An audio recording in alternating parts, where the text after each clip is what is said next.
about ready to get started. So welcome to you and to those online to this seminar on the South China Sea, where we will take a deeper look at recent developments. My name is Andreas Boy Forsby. I'm a senior researcher here at the Danish Institute for International Studies, where I focus primarily on Chinese foreign and security policy, and especially the US-China great power rivalry. Before I introduce you to today's main speaker, let me just spend the first 10 minutes on sort of setting the stage for our seminar today. So, as geopolitical conflicts have once again come to the fore in the past few years, our attention has been directed towards Europe because of Russia's invasion of Ukraine, and more recently the Middle East because of the Israel-Palestinian conflict. But on the other side of the globe, things are also heating up. Not only as part of the US-China great power rivalry in what we nowadays call the Indo-Pacific region, but also because long-standing unresolved conflicts in that region are now resurfacing. Aside from the Taiwan Strait, the key maritime geopolitical arena in the Indo-Pacific region has for many years been the South China Sea. The South China Sea, or the East Sea, as the Vietnamese call these waters, or the West Philippine Sea, as parts of these waters are referred to by the Philippines, just to sort of indicate the contested nature of this ocean.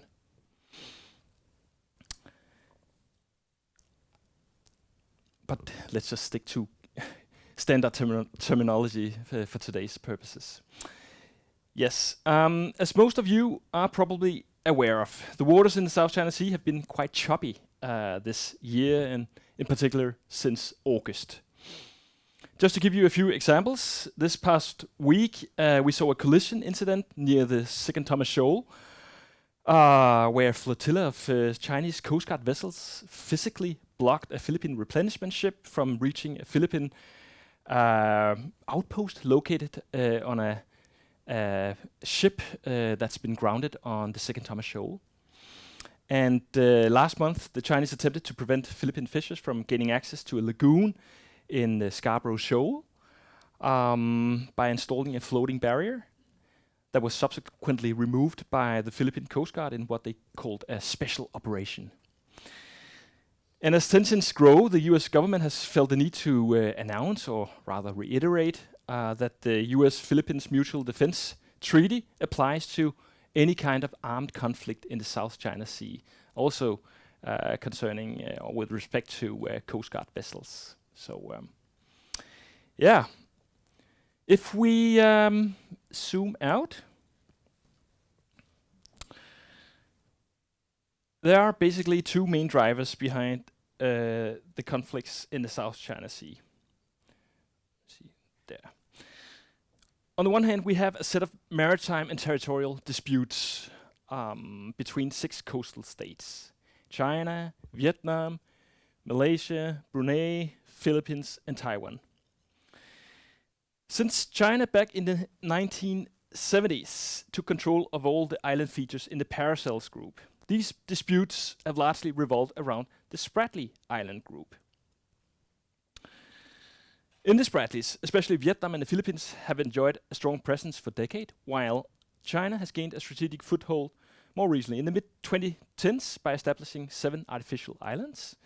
I'm sure you heard of them, and equipping them with all kinds of military hardware, including airstrips, harbors, and missile systems. This was indeed a highly controversial move that really placed the South China Sea on the international agenda in the previous decade. Now, let me see. The coastal states not only have overlapping territorial claims to the Spratlys, but also competing maritime claims to the resource-rich waters, both below and beneath the seabed. Above and below the seabed. It shouldn't actually be all that complicated to resolve these claims, because all of the coastal claimant states have signed and ratified the UN Convention on the Law of the Sea, UNCLOS, which stipulates the maritime entitlements that coastal states enjoy. So on the map, the blue dotted lines demarcate the 200 nautical miles of exclusive economic zones that all coastal states have a right to.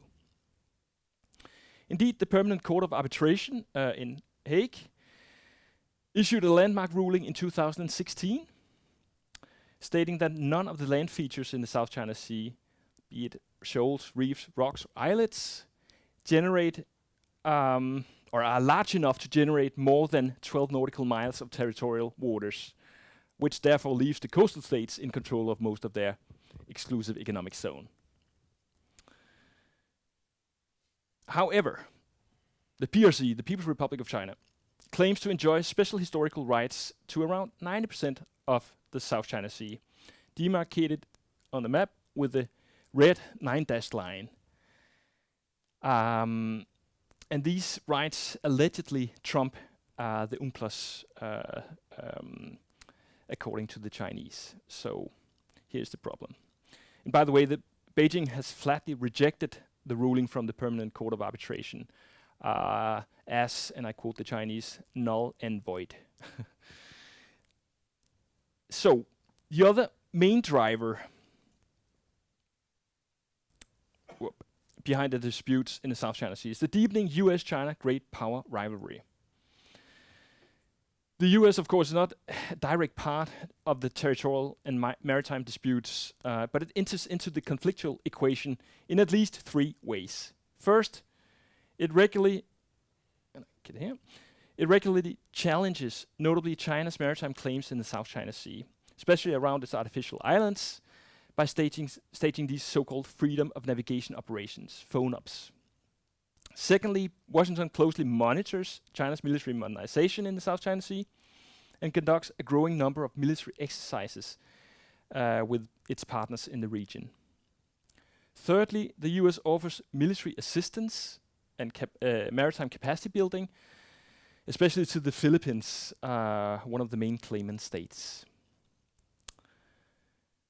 Meanwhile, China has over the past decade embarked not only on a massive militarization of its island features, as I just mentioned, but also carried out an enormous expansion of its naval capacity, including the PLA Navy, its Coast Guard fleet, and its so-called maritime militia, those refurbished fishing cutters that you see in the picture here.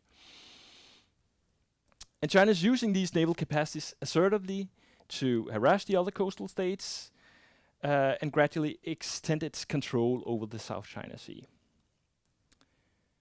All right. So, here it is. Why, one might add, bother about these conflicts in faraway waters if we look at them from a Danish perspective? Well, I've just written about them in a policy brief. Where did I put it? Here. Right here. You can also take one on your way out. And by the way, to those not familiar with the Danish language, the signpost on the buoy, it reads the South China Sea. So there are actually many reasons to get involved, but let me just, to wrap up this introduction, provide you with 3 of them. So first, as the South China Sea is an important maritime gateway for the shipping industry. Denmark, home to Maersk and other big shipping companies and one of the largest shipping nations in the world, has a strong interest in being able to monitor developments that might prove disruptive to the maritime supply lines in the global economy. Second, as a small state that relies on a rules-based international order, just read the past few Danish foreign policy strategy papers, Denmark has a moral obligation and a self-interest in standing up for UNCLOS and the maritime order that is being eroded in the South China Sea, especially by China. Third, as a very close US ally and as a country that wants to forge strategic relationships in the Indo-Pacific region, Denmark needs to expand its presence in the region and also in the security domain. All right, So without further ado, let's turn to today's main speaker. So we are very delighted to have with us today Dr. Colin Coe, who is a senior fellow at the Institute for Defense and Strategic Studies at the S. Rajaratnam School of International Studies at Nanyang Technological University in Singapore, where he focuses on naval affairs and maritime security in the Indo-Pacific region, particularly Southeast Asia, and of course the South China Sea. And let me add that Colin is a widely used expert in the international media on these matters, and also that Colin has traveled all the way from Singapore to be with us today, so we are very excited to have you here. And yeah, please, Colin, the floor is yours.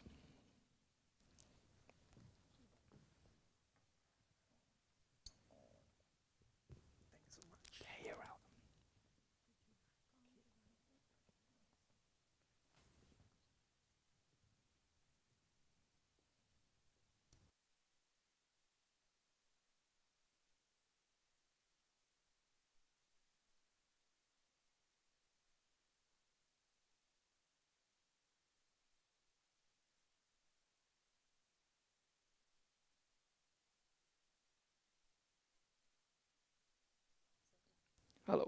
Yeah. Hi. So very good afternoon to you. If I happen to start to speak gibberish, it's because the time zone difference is 6 hours ahead for Singapore. So I will try to keep myself as sober as possible.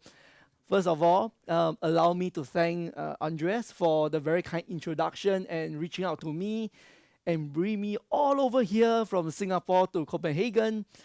This is my first time here, so I really appreciate the opportunity to come here and to thank the Danish Institute for International Studies for hosting me to share my views on the South China Sea. Andres, I'm greatly indebted to you because you laid out, not just invited me here, but you laid out the very basic overview of the South China Sea, which is basically something that I've been doing again and again. Every class I teach, every trimester, every academic year, to try to initiate the uninitiated on the South China Sea. So you laid out perfectly, the gist of, what's going on, and it leaves me with a much easier task. So thank you so much. I will try to keep myself as brief as possible because I thought the best way to sort of tease out the key issues is through Q&A and have a good discussion. I believe you have a lot more questions than you want to hear a lecture from somebody. So I will keep it brief. Okay. Okay. So I just want to share this cartoon. It came from none other than a very popular Chinese newspaper called Global Times. And some of you may tend to dismiss Global Times because, it's after all a jingoistic, hyper-nationalistic newspaper. But consider a few things. One, it is affiliated to the ruling Communist Party. Second, from what I understand, government officials and influential scholars actually wrote in Global Times. They may not use their real name, they may use pen names, which means that what Global Times is sometimes conveying may not necessarily be just some crazy views espoused by the editorial board or some unknown scholars or columnists. Some of these people who contribute to Global Times are people of consequence. They are related to policy, they influence policy. So that is one. The second is that Global Times is in the recent times also being used or recycled by policymakers in their official discourses, which thereby could mean that either they were the ones sanctioning those articles or they actually supported the positions taken by it. So now this cartoon is very telling, right? This is one of the many cartoons that Global Times love to draw and put it out there. If anything, the one thing that really entertains me when reading Global Times are in fact the cartoons. Very interesting. This is a very simple cartoon that shows a whirlpool, and when you drop into a whirlpool, it's very hard to get yourself out. So you're in deep trouble, right? And obviously, the Philippines is the one resupply ship that is heading towards Second Thomas Shoal, it isn't just going there on its own power. Obviously, it's going into the whirlpool, and the one pushing it is the United States. It tells a message that all this while, the narrative from Beijing is Southeast Asian rivals in the South China Sea have no agency.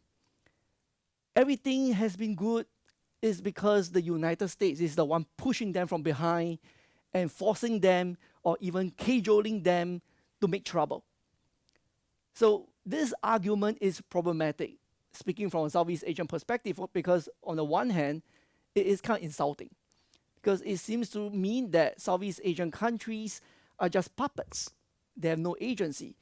They are not sovereign nations. Sovereign nations that are considered equal on the international stage are equally capable of making their own national decisions based on their own attendant national interests. And that is conveniently being glossed over by the Chinese narrative, with the view that all this while everything is good with the Philippines is because the US. Let me put forth here a context to you. The context is very simple. From 2017 until 2022, over those 6 years, there was a time when the Philippines was ruled by a president that was relatively friendly to China. And of course, somewhat hostile to the US. I mean, he cursed the US, he cursed US presidents, and he had never stepped foot into the US throughout his 6 years. He didn't like the US. He was friendly to China. So therefore, during those 6 years, you could say that it was relatively a type of honeymoon for China when it comes to the Philippines.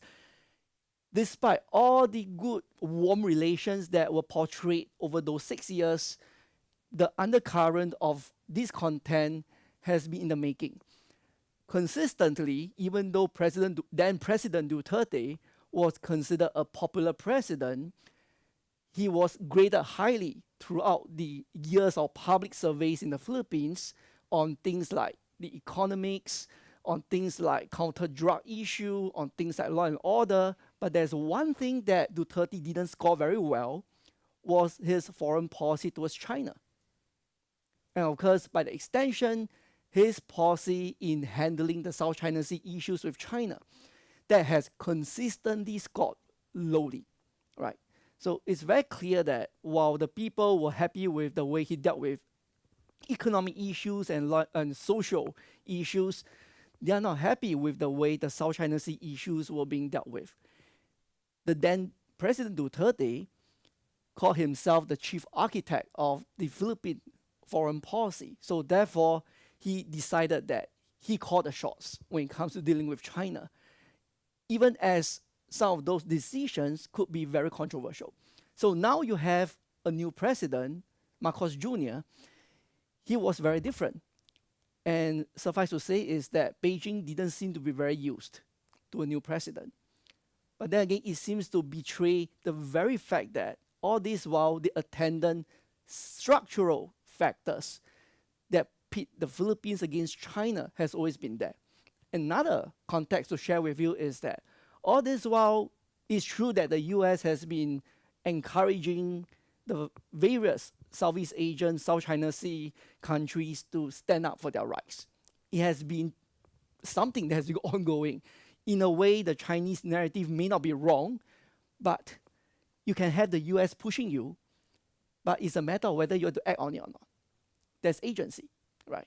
So in this case, the Philippines is exercising an agency that is conveniently glossed over by the Chinese narrative, and that is the one-time popular narrative that is ongoing right now.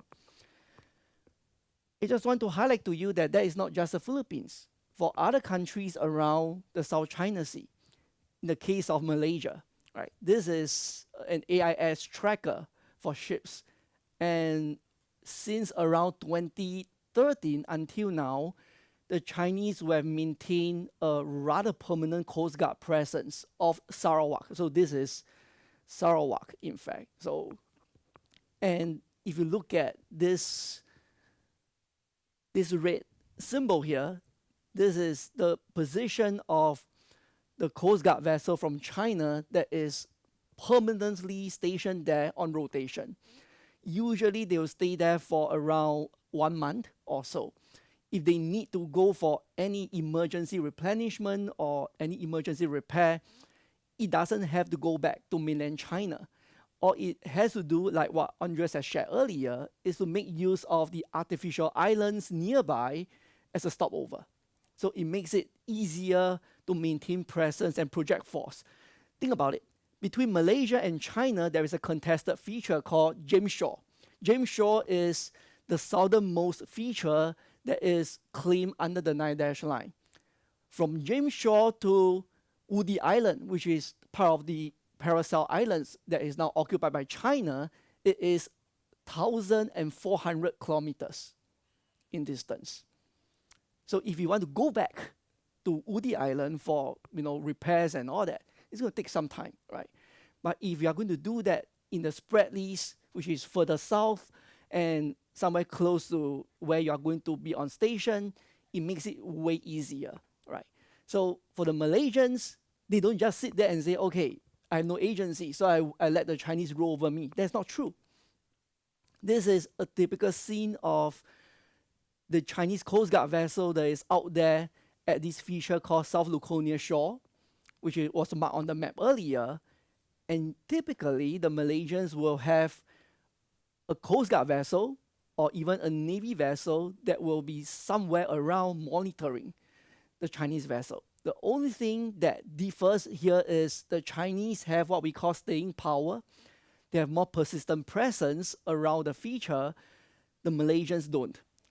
At best, you could determine such counter presence by Malaysia to be intermittent at best. It depends on what assets they have that were available for them to send out. And it is not a 24/7 type of counter presence against China. So from the legal perspective, it might have appeared that China enjoys what we call effective administration over the area vis-a-vis the Malaysians. But it didn't mean that the Malaysians were sitting there and doing nothing. Malaysia was exercising its agency in trying to push back against China. Even if you can only send a patrol vessel for those few days, it means something, right? And this is Vietnam. The same situation that we saw, Vietnam has been subjected to way more intense Chinese harassment from time to time. Notwithstanding the fact that politically they share the same system, but it doesn't mean that communist brothers don't fight each other, right? So in this case, somehow what's interesting was that because Vietnam is also a communist brother, maybe Vietnam knows how to deal with a fellow communist brother. So in this case, Vietnam, in terms of how it dealt with China, there is some shadow of what China is doing, albeit on a smaller scale. If China mass Coast Guard vessels and maritime militia, Vietnam does the same thing. And Vietnam is, in fact, the second country in the South China Sea that has a maritime militia. Not as well known as the Chinese, but nonetheless, they have a maritime militia as well. So they do the same thing. And they try to do it in a way that is more or less quite symmetrical to the Chinese. So Vietnam may allow us to learn something from it. I mean, Vietnam has for a long while been seen as the bulwark against China's aggression in the South China Sea. But it was somewhat interesting to see that in the recent times, the Philippines has emerged to be even more hawkish than Vietnam in pitting against China. This was, as what Andres has shared earlier, the latest incident that involved the collision between the Philippine and Chinese forces. This is straight from the Philippine Coast Guard. You can see how lopsided it is. You have those labeled red are the Chinese vessels, whether you call them Coast Guard vessels or maritime militia vessels, and the blue are the Philippine vessels. You can think about it, you are in the neighborhood and you have a mob of gangsters surrounding you, and then you are trying to find a way out. Whichever way you try to go, the gangster will shove you back into the middle somehow. So this is the type of situation that has been replaying over the past few months. It actually didn't just begin recently.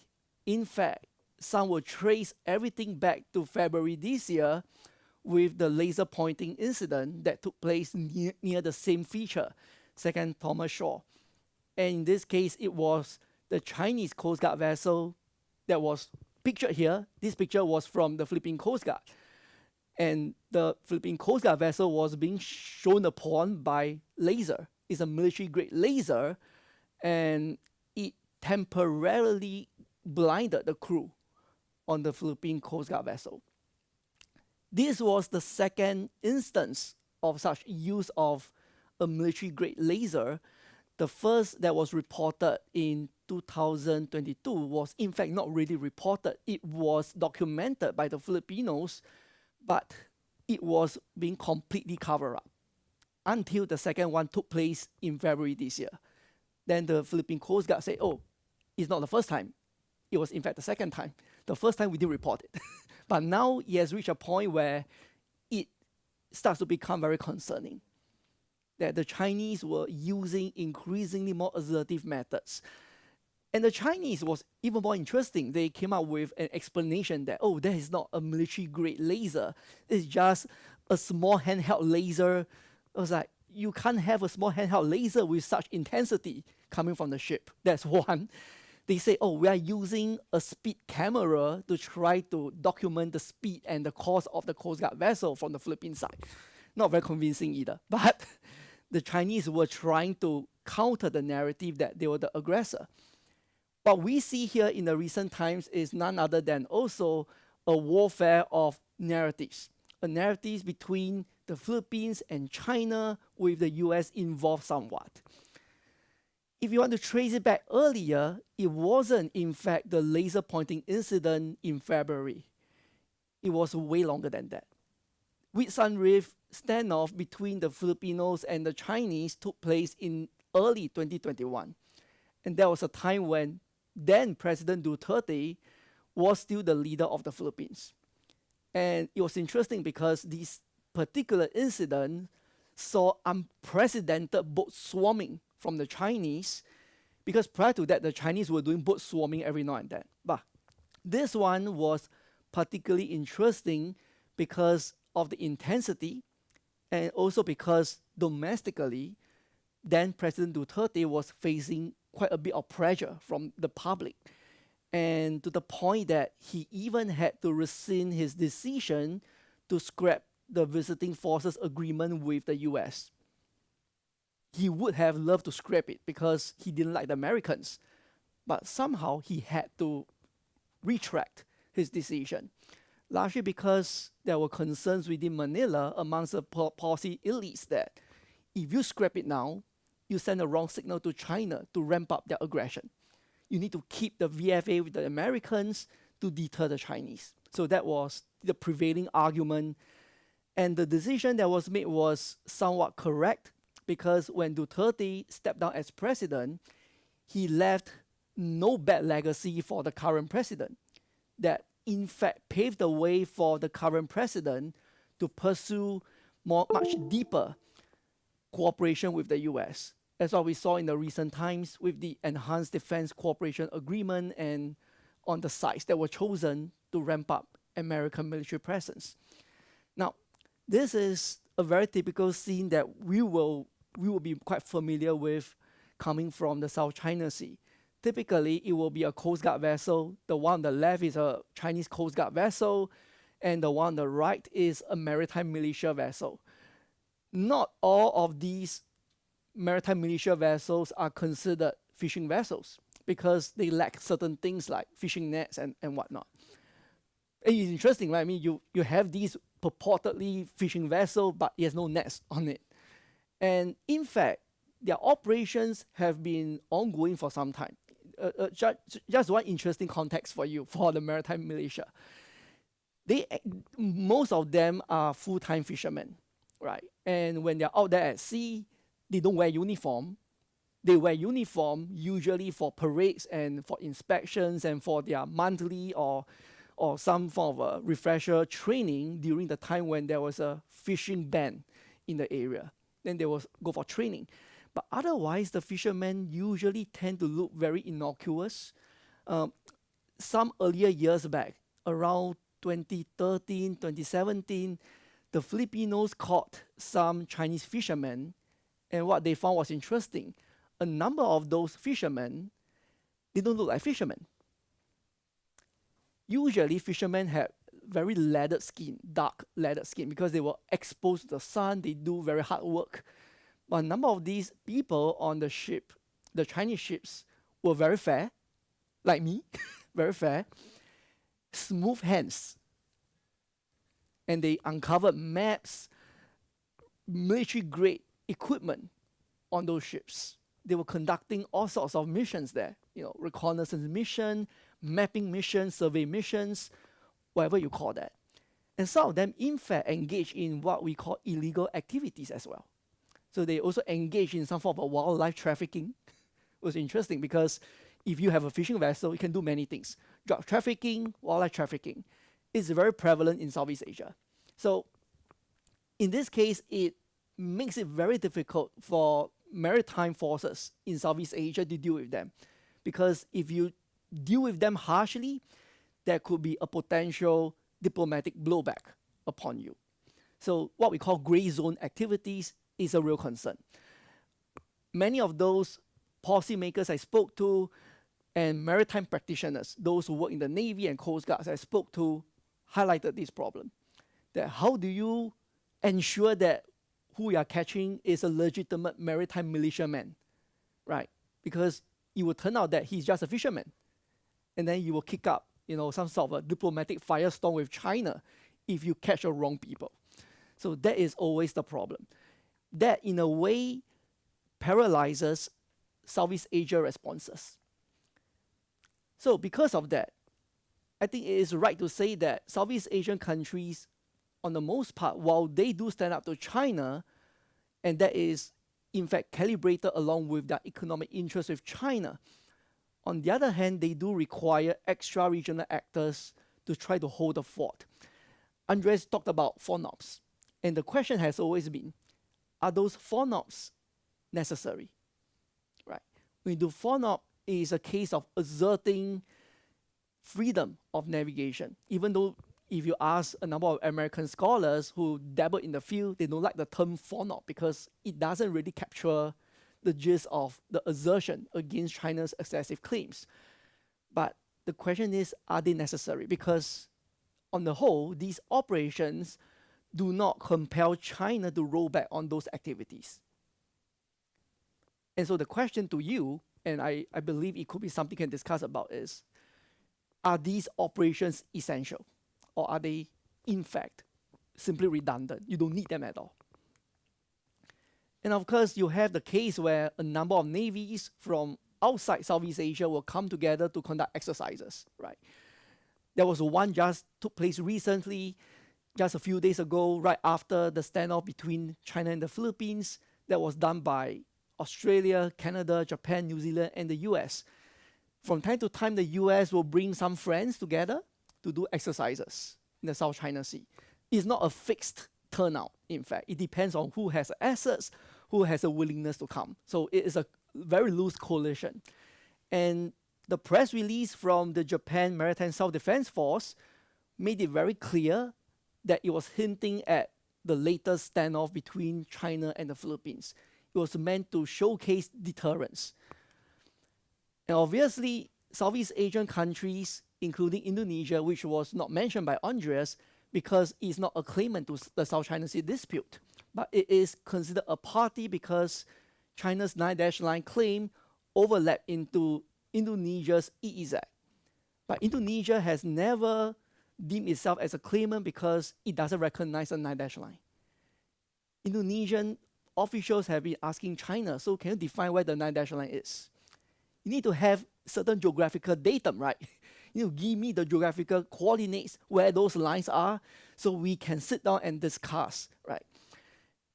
The Chinese wouldn't tell them, either they don't know or simply they just don't want to make it less ambiguous. So for the Indonesians, sorry, we don't recognize that there is a dispute at all between me and you. So That is the Indonesian perspective. But the situation worried the Indonesians enough to expand upon its engagements with extra-regional actors. In this case, this is exercise Super Garuda Shield. This is the second iteration.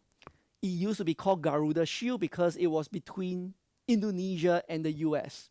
From last year, it expanded into a multinational exercise, which included Singapore, of course, and they do many things that deal with warfighting scenarios.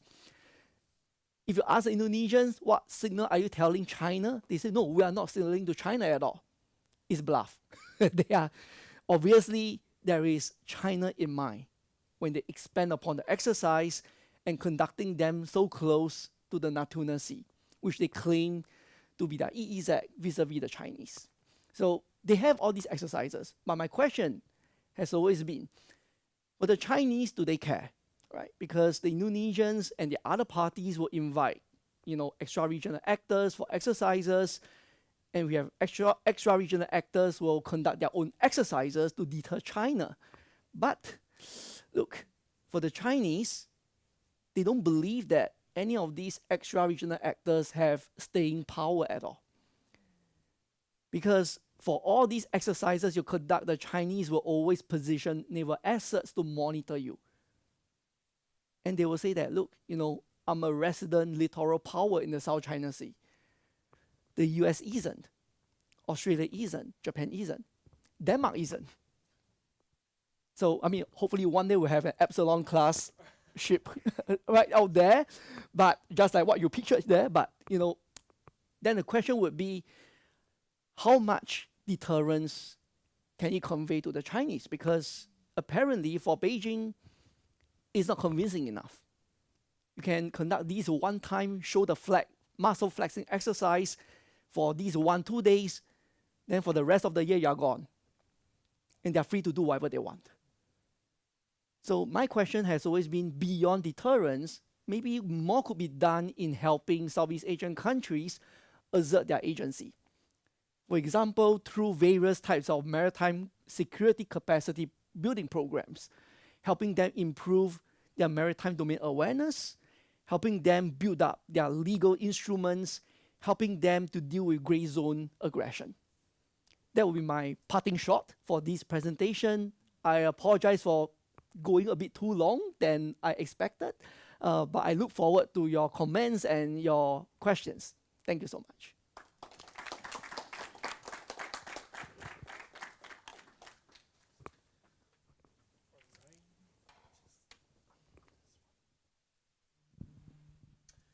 Thank you so much, Colin, for this excellent talk. A great tour around the Southeast Asian nations in the region, so we can appreciate their perspectives on what is going on in the South China Sea. And it's true that we tend, me myself included, to view these conflicts through the prism of US-China great power rivalry. So it was really a much-needed correction to that, I guess, pretty widely adopted perspective on what's going on in the region.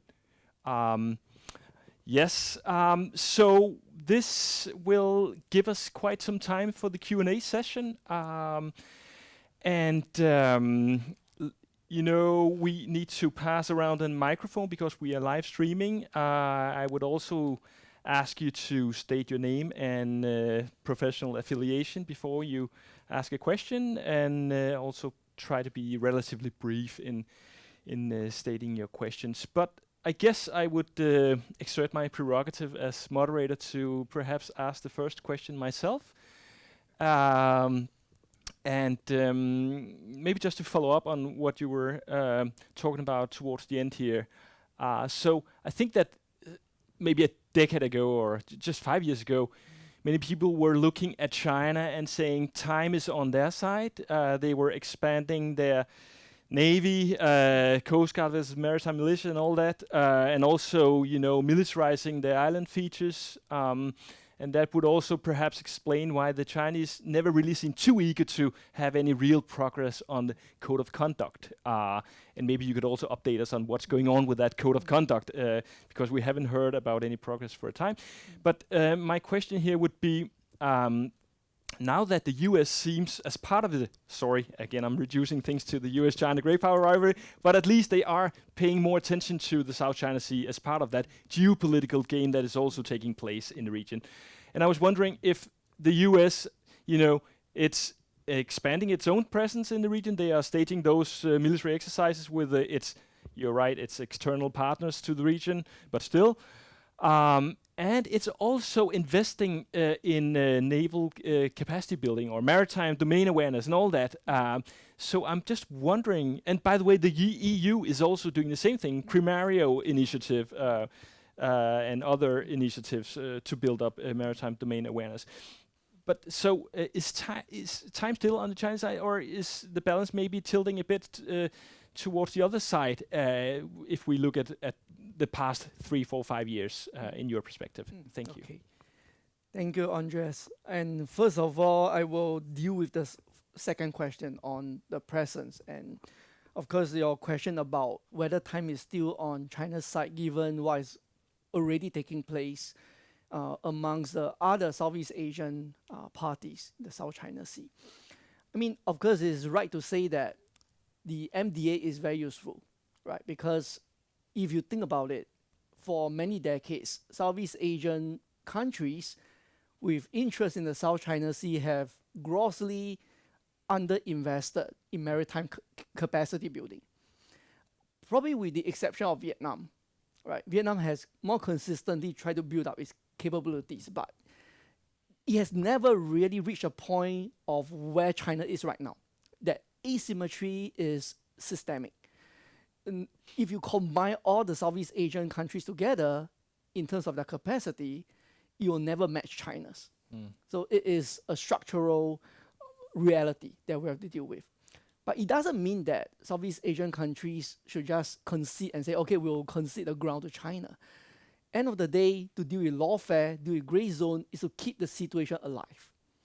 Alive meaning that it doesn't have to be anyone who is winning.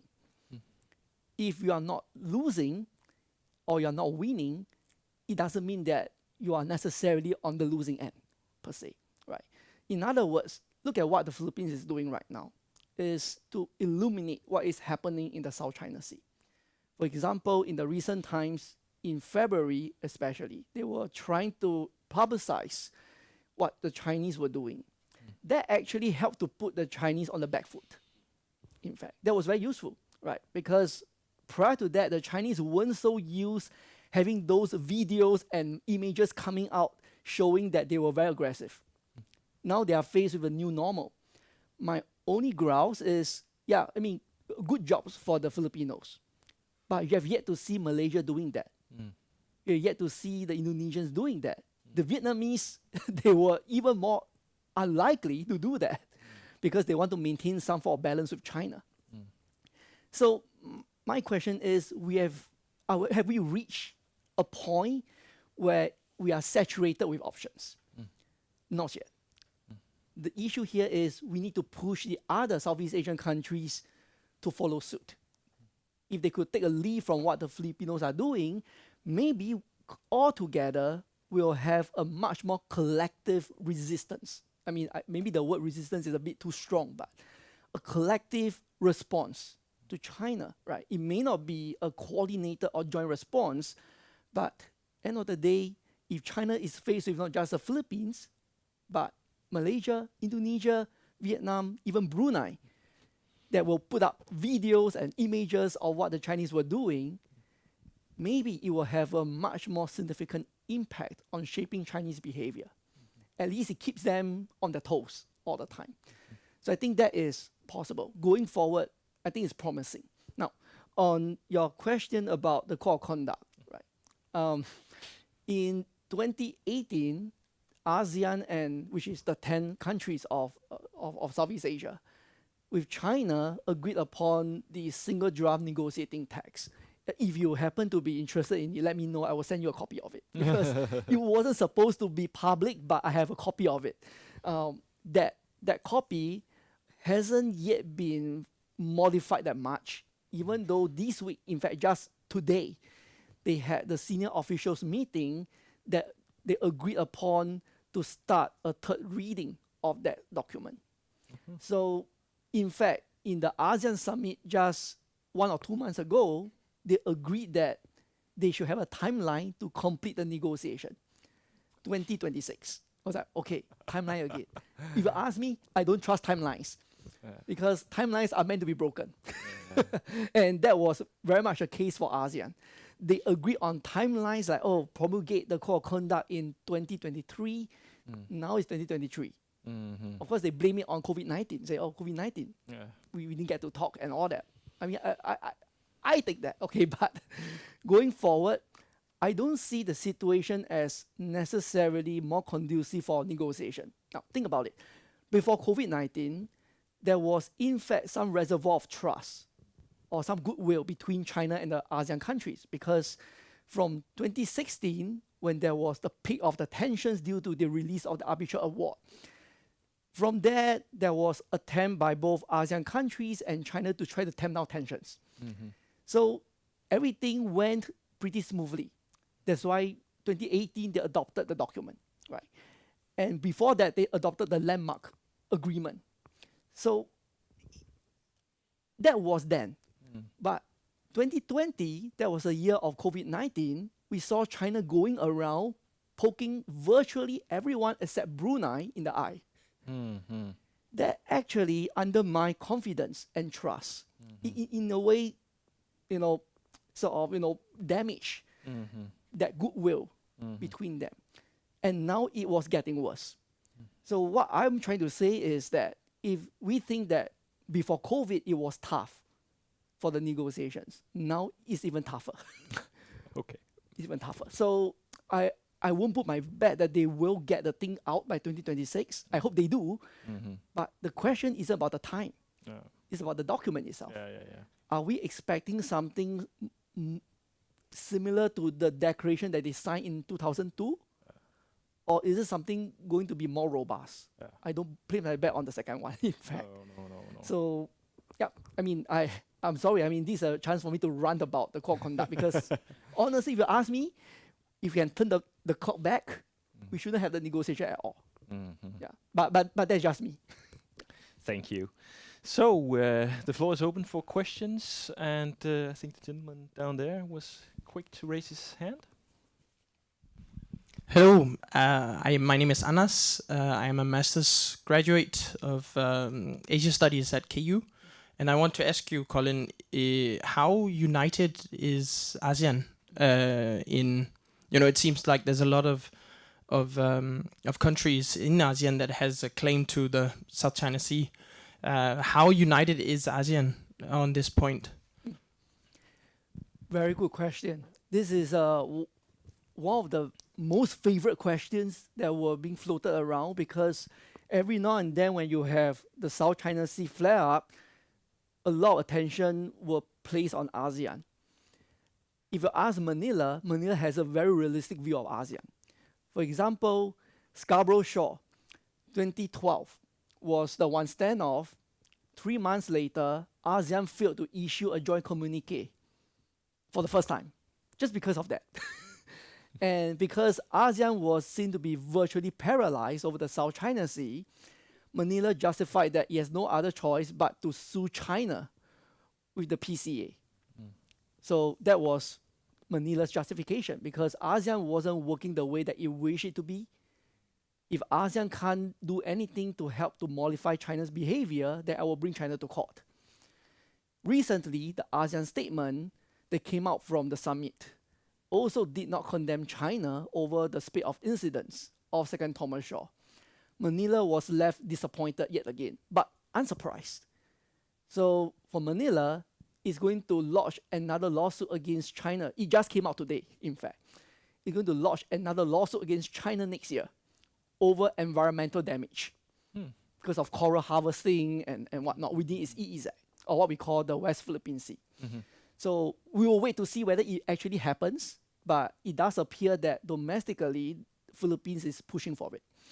And again, the justification is ASEAN isn't working the way that it ought to be. In fact, one will argue that it's in fact placing too much hope on ASEAN. We set the bar too high for ASEAN because it is not meant to be like that in the first place. Now, within ASEAN, there are member states that have their own bilateral disputes in the South China Sea. The case of Indonesia versus Vietnam, the case of Malaysia versus Vietnam, for example. And just last December, Indonesia and Vietnam signed onto an agreement to demarcate their EEZ after 12 years of negotiation. All this while my Vietnamese friends and Indonesian friends who were aware of these issues were blaming each other. No, it's not our fault, it's the Vietnamese. The Vietnamese said, no, it's the Indonesians' fault. So it is a lot of pushing, but it does appear that in the recent times, China's behavior might have brought them closer together. Somehow, because it's something that I'm looking forward to. I advocate that. If you want a more united ASEAN position, then intra-ASEAN disputes have to be resolved first. This is a good first step. Between Malaysia and Vietnam, they have yet to discuss about a demarcation agreement, but they're talking about Coast Guard mechanism because of fishermen issues. So they are not that united, and amongst the ASEAN member states, they know that it's impossible to have a united position. The Code of Conduct, for example, is meant to be 1 versus 1, meaning ASEAN versus China, but now it's still 10 versus 1. The ideal state of a united ASEAN position has never materialized.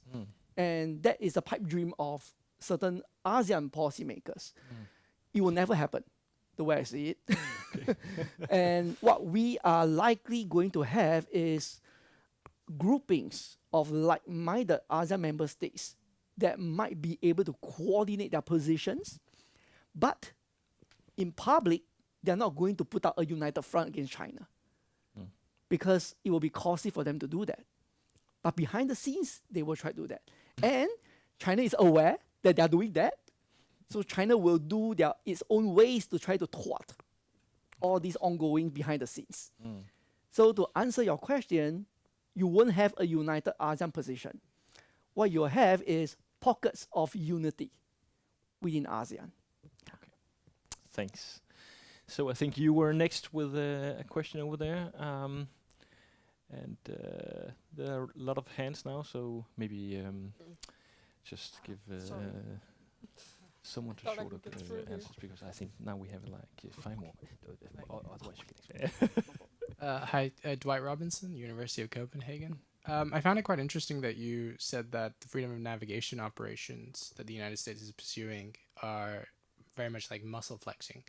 And it seems that America is going down that road of muscle flexing more because of AUKUS and also the Quad and things like that. So how do regional powers, as well as the United States, effectively prevent China's staying power in the region, specifically the South China Sea? How do they effectively make it that Beijing can't say that we're a staying power, right? That's it. Thank you. Difficult question. Difficult question. And by the way, for FONOP, I have been tabulating the FONOPs over the course of these few years. There is a noticeable drop in FONOPs being conducted. It was at its peak during the time when Trump was president. I mean, who knows? If he comes back as president, he will go out again. But practically speaking, there are a few reasons for the drop. One is, of course, questions about whether the more you do, the better it is, not necessarily. Second is sometimes you get into some very tricky situation with the ASEAN member states. Because put it this way, I'm from ASEAN, right? And I can say that ASEAN member states are those clients that are hard to please. On the one hand, they want US presence because they themselves don't dare to do it. So they push the US out there to do it, right? And then they told the US, but please, don't provoke the Chinese too much. And the Americans will turn back and say, what do you mean by don't provoke the Chinese too much, right? So can you tell me the line that I don't have to cross? It reached a point where it starts to get very frustrating.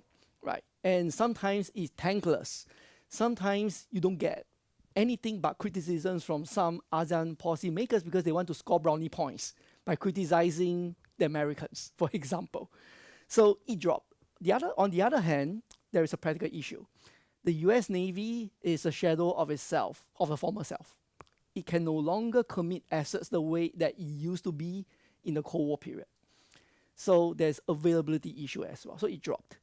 But then again, they still conduct it every now and then. The last one was July. There are like so many months till now, no follow.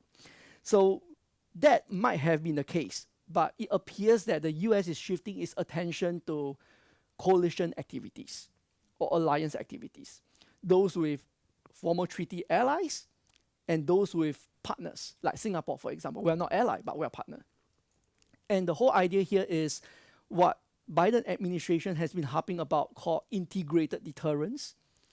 And this is meant to be a loose arrangement whereby you can't ensure that any of these extra regional actors will be in the theater at any one point of time. So from time to time, whether it is intermittent, it may not be regular, you have to show your flag and simply to tell China that we are around, so don't be funny. We may not be there 24/7, but we are often there. And even if I'm not there, my friend will be there. Like if there is no American, there could be a Japanese, for example. So it is aimed at complicating China's calculus. So while acknowledging that China does have staying power, but it is meant to signal to China that you can't simply exploit your staying power to the fullest. That's the whole idea of that. Yeah. All right. I think Peter down there, yeah, just. Hi, my name is Peter. Graduate last year, University of Copenhagen, political science. Job title now not relevant. First and foremost, Mr. Ko, I would like to show my appreciation for you appearing today. I've been following your work and analysis sort of closely, as I've written on the South China Sea a few times. There's a lot of comments I have. I don't think they're all that relevant. But what I mainly would like to focus on is this whole perspective of capacity building in the region. I think saying ASEAN is disunited is genuinely an understatement. A lot of conflicting interests, all parties involved, and China's meddling and whatnot. However, do you see, you mentioned that you imagine certain states might go into small frameworks. We have seen joint communiques and a certain policy coordination historically in the region. What kind of, how can you put it? What kind of organizational complexes do you imagine within the next 5 years? Do we see realignment between some of the states, like we've done in at least the North China Sea with Japan and South Korea? Do we see higher engagement, for example, MDA, or do we see maybe? I think one thing is clear is that China's policy is in that way kind of consistent. We can say strategically kind of ridiculous, but at least consistent. The other states might seek to not just create impasse, but maybe try and stimulate in a way that that China might be forced to roll new policy. And I think coming from a Western perspective, a lot of our states are seeking to engage, but I don't think they understand how to do it beyond Epsilon sails down there and that's it. So what I would like to ask you is, what are we like concretely next 5 years? We're going to see this very approachment or not new organizations, but new ways of coordinating appear, and if so, in what ways? Thank you. Thank you. Thank you for your question. You are asking from the European perspective. Okay. So now, recently, I had opportunities when I was in Paris. I learned a lot about the EU, especially. And of course, there's much to be said about the coordinated maritime presence as well. Given the current conflict in Europe, it is uncertain as to whether we'll expect more European naval presence. My argument has always been, you send warships here. It is a good thing because it is the most visible sign of your commitment, right? You show the flag, you were there. For the Chinese, they'll take note, and then they'll be happily sitting back and say, okay, you'll be there dancing around. Then the next moment, you're gone almost forever. And to them is, you're just transient. So my argument would be not to say that coordinated maritime presence is unimportant. It's important, but it shouldn't be an end by itself. It went as far having spoken to some scholars in Europe that, this is important because that is the entire centerpiece of that commitment. I acknowledge that, but then again, it doesn't resolve the problem.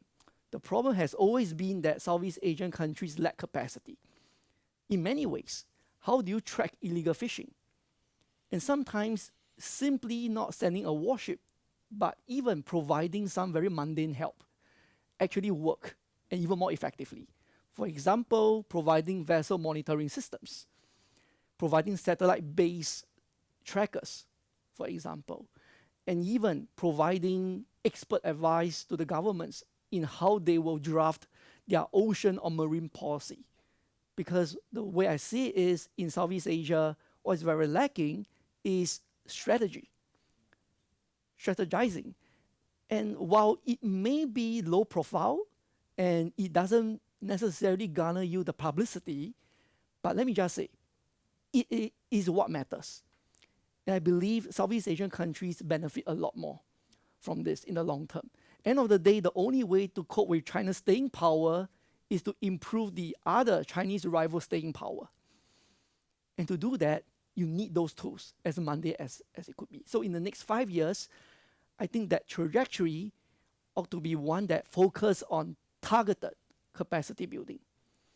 And beyond MDA, because every now and then when I talk about capacity building, my American colleagues, I mean, no offense to them, but they'll say, okay, MDA. I say, yeah, I mean, MDA is important, but it's one thing about knowing who is out there doing what, but you need the assets to go there and enforce.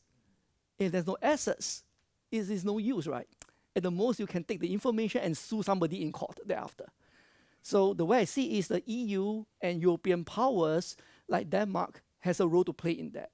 For example, in helping to build self-sufficiency in the shipbuilding industry of Southeast Asian countries, building Coast Guard vessels or building simple Navy vessels. I think that will help a lot. Thank you. Thank you. So we have some questions over here as well. I think, the gentleman in the red shirt first. Thank you. Christian Haverhead, sinologist and researcher. I don't know how to put this politely, but I think that you're arguing from an outdated worldview. You're arguing as if China should just fall in line. But China is not a weak country anymore. Mm-hmm. China is a new superpower. And you don't recognize this. Mm-hmm. So when you're a superpower in China's situation, and you're faced with your main rival, America, having a base in Incheon, which is 800 kilometers away from the capital, Beijing, having bases in Japan, and having bases in Philippines. You are pretty much barred in there.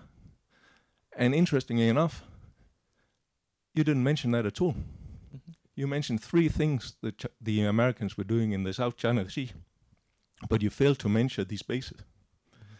So imagine if China, given this new world balance, said, we will make a military base in Cancun. There will be an outrage. It will be aggressive. It will be totally unacceptable. But Cancun to Washington, D.C., and Incheon to Beijing is about the same distance. So if you look at the geography of America, it has open oceans on each side. China is landlocked on one side, and on the other side, it is surrounded by islands. So of course, if I'm a superpower, and I want to be sure that if there are sanctions against me, I can keep my trade coming in and out. And you already have bases in Korea, Japan, and Philippines. The only other way out is through the South China Sea. And you fail to recognize this at all.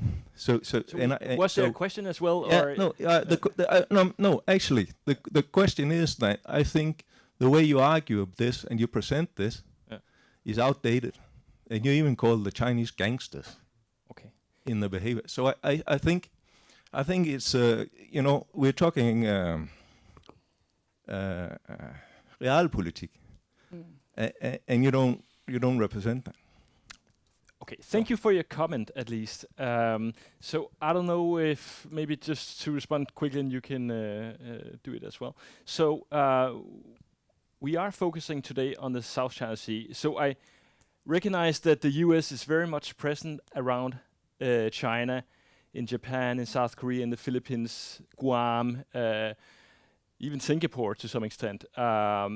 It's true they are orchestrating this geostrategic alliance of partners around China, and I could have mentioned all that as well, but this was a more focused seminar, and we are addressing all the other geostrategic conflicts that are going on between the US and China, including in the Taiwan Strait. I have another seminar on that coming up at some point.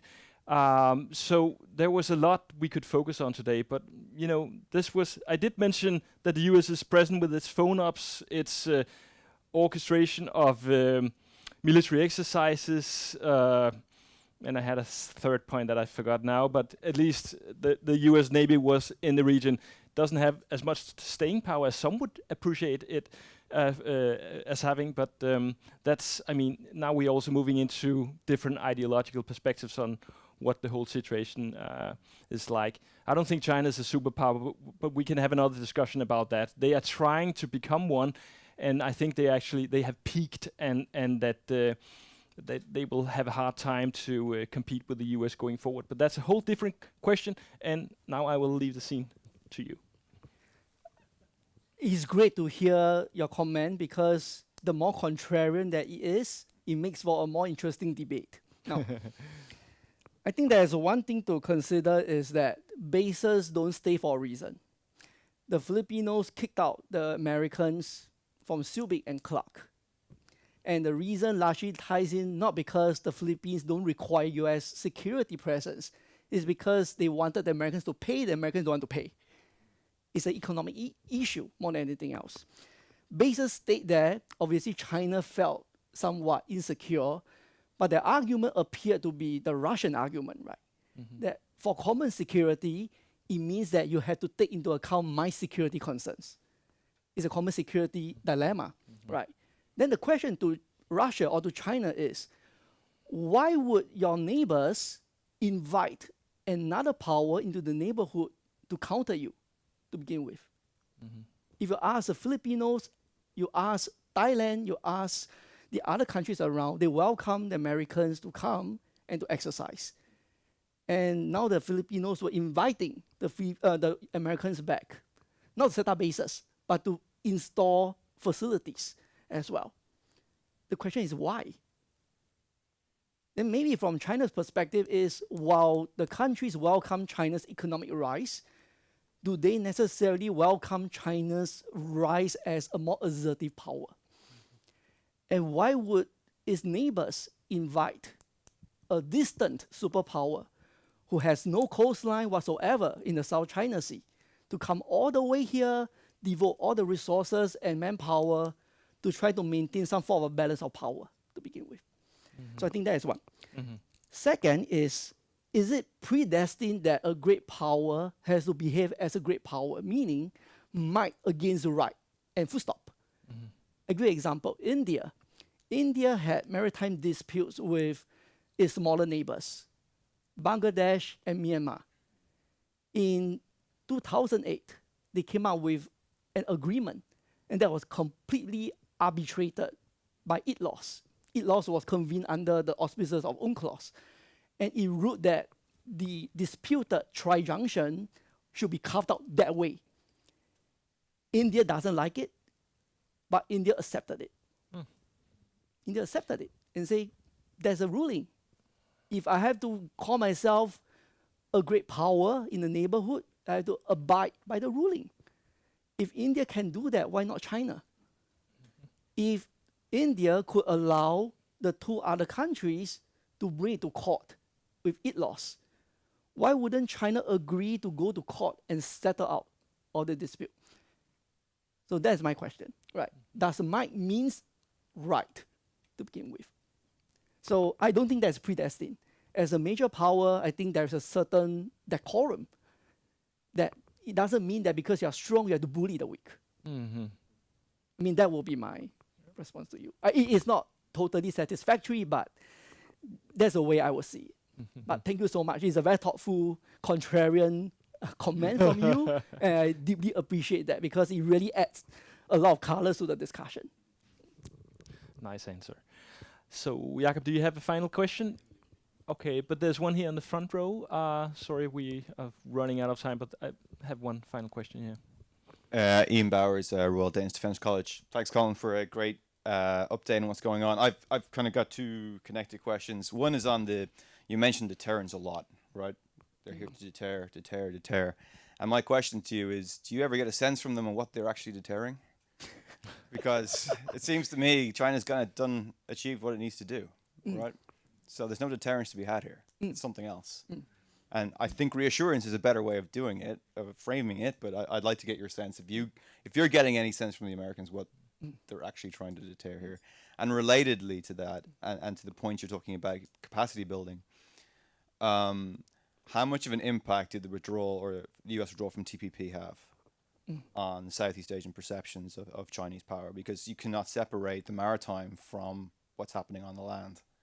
And you're right, capacity building from Europe, whatever, that helps, and all the MDA stuff is really important, but it's actually the back support is much more important, which is the economic support in the face of pressure, which they're not getting. And I wonder if that is actually feeding into a lot of what you're talking about of the unwillingness to kind of counter China in a more coherent way. Thanks. By the way, I worked with Ian before on a joint edited volume on Navy Coast Guard. So I look forward to another collaboration with you someday. It's good to see you here after so long. And I expected you to ask questions, and you did. So that's good. Now, what to deter? What is the US and allies, what are they deterring, right? There has always been a theory that the more FONOPs you do and the more other activities you do will force China to roll back. That is wishful thinking. And that ties in with the gentleman's question about, or comment about, what will a superpower do, right? Faced with a security complex, and it will have to act in certain ways that it ought to be. There's no way China will roll back because domestically, it is going to be very costly politically. The CCP cannot be seen to be weak. Young Chinese people who are born these days know of their country as strong. They are not their parents' or grandparents' generation where they are starving or they are poor. The China they know of is strong, and they expect China to behave that way. So we won't expect FONOPs to roll back China's behavior in the South China Sea. What I believe FONOPs and other activities are designed to deter is for it to cross a threshold where China decided that, okay, I'm strong enough, I will change the status quo. I will start to evict other rivals from the spread list and occupy them as my own. I think that is probably what the deterrence is all about. It is designed to prevent a new status quo more than anything else. But under that is where China appears to have more leeway to play around. And that is the gray zone that we're talking about. So that is what. So long as China doesn't cross that, it's pretty safe. But now, as I highlighted earlier, if you have a gray zone victim starting to push back against you, it starts to get tricky. So then the question is, will China cross that line because of that? Now, you make a good observation about the US strategy, and that ties in with the broader Indo-Pacific strategy that is seen to be rather lopsided. More on the security side, less on the economic side. It withdrew from TPP, and it didn't join the CPTPP that is now led by Japan. And obviously, it's out of the question, because when I went to Washington, D.C. last October, going around the think tanks, the same consistent line was, in the Congress, no question about free market and free trade. So there'll be no way that there'll be a free trade agreement being signed of any sort. So what the US is doing now is the IPEF, the Indo-Pacific Economic Framework, which, interestingly, many countries signed up my question is, do they know what they're signing up for? And they are not very sure either, but they believe that they could get something out of it. So they sign up. Another reason being that they believe there's one way to engage the Americans in the economic sphere. But all these pale in comparison with a much bigger framework like RCEP, which of course China is a very big player in it because India didn't sign to it, US isn't part of it, and China dominates the RCEP.